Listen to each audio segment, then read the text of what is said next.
apologising once is not good enough, to be honest. And if I had the chance, to meet those individuals that were victims of these patrols, my main concern would be to teach them that what I done, was not in the name of Islam, was my own arrogance and my own violence and my own intimidation, and that I apologise for them.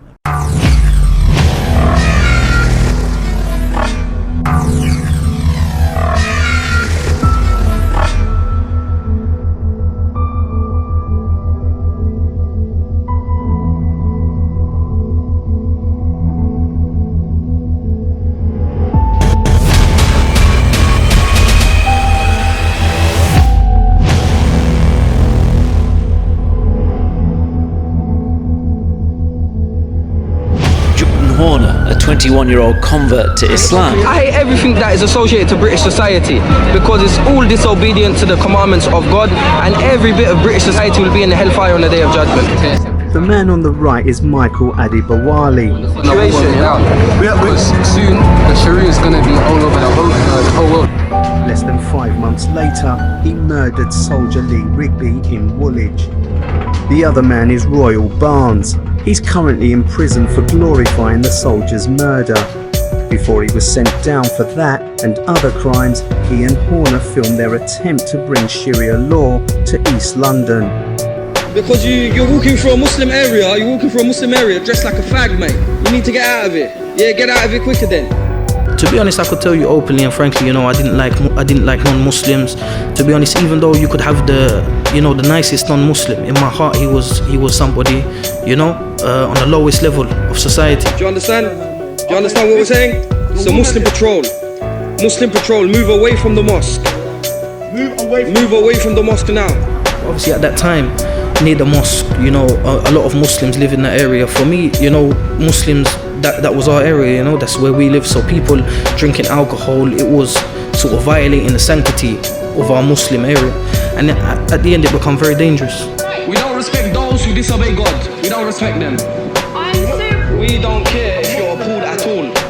It's Great Britain. If you don't care, it's not so Great Britain. Not so Great Britain. Do you understand? Vigilantes implementing Islam upon your own necks. This nighttime intimidation led to the arrest of both Barnes and Horner. Horner sent to jail as a convicted extremist and used the time inside to convert other inmates. Prison officers in Thameside witnessed people become Muslim, meaning in front of them I was giving them what we call Shahada and an invitation and acceptance of Islam. They was becoming Muslim in front of the prison officers, and they felt sort of powerless. They said I was trying to divide Muslims from non-Muslims, trying to get them to follow an extreme version of Islam. As they accused me of kidnapping prison officers and, extreme violence and fights on the wing and, religious attacks against individuals, I'd gone, unnecessary persecution, the sense of you're putting me in segregation, no justifiable reason, you keep moving me around, no justifiable reason. A very sense of hostility amongst the prison guards and other prisoners, or always putting me in confrontational situations. These people are my enemies, and what do you expect? You don't expect mercy from someone who wants to kill you or wants to harm you.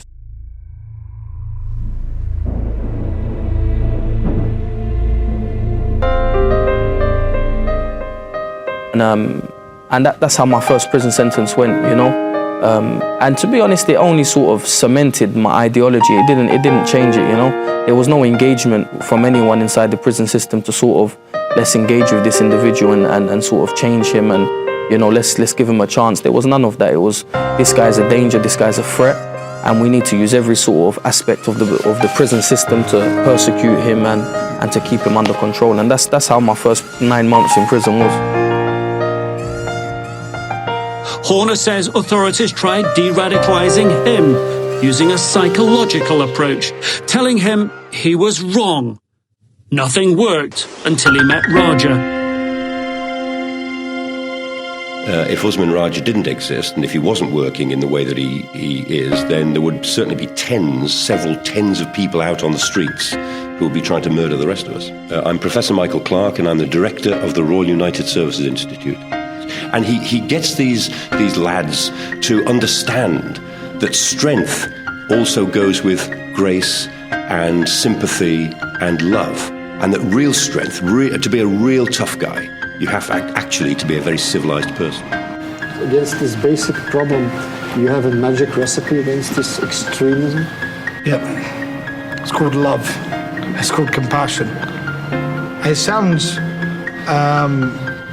naive. Yeah, it sounds naive, but we've got the results. For him to, be concerned on a personal level, not just an intellectual level that, what you believe is incorrect. It was never that discussion to start off with. It was to say, we are humans and I care for you as a human being, and it was to take away that divide that existed, the us and them thinking that existed at that time, and to replace it with a collective understanding. Usman looks at and is able to reconceptualize things for the individuals in a way that allows them to challenge their own internal beliefs. There is a very, very select few that are actually quite effective in what they do. Usman, of course, is one of those in that very small group. And with Usman, he brought narrative of put your family in them situations, and and as well from the religious tone as well, that does Islam justify that? So not just coming from one aspect, coming from a human aspect as well, that everyone's human and everyone has the same emotions and the same feelings and the same perception of life as you in one way or another. That made me sort of reflect upon my actions, and that's when I came to the conclusion that that persona I had before was just, and when it's like I said, when it's not yourself, then it will only last so long. For some people it lasts longer, for some people it lasts less, and for me I'm happy that it lasts the length that it did, because it gave me the experiences that I need to take away to help others, but it also gave me the situation for myself to learn from my mistakes.